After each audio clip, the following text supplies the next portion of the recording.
আসসালামু আলাইকুম গাইস, দেখেন আমি ফুলকপির চপ বানাচ্ছি। প্রথমে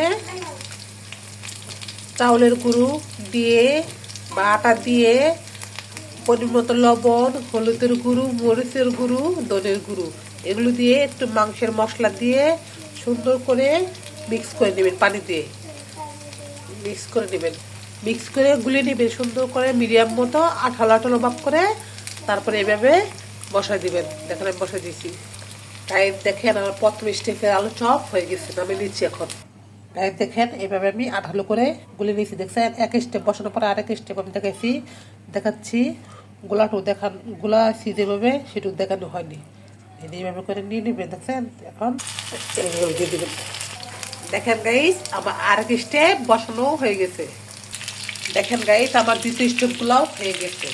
আমার বানানো এখন শেষ, ফুলকপির চপ বানানো শেষ। আসসালামু আলাইকুম।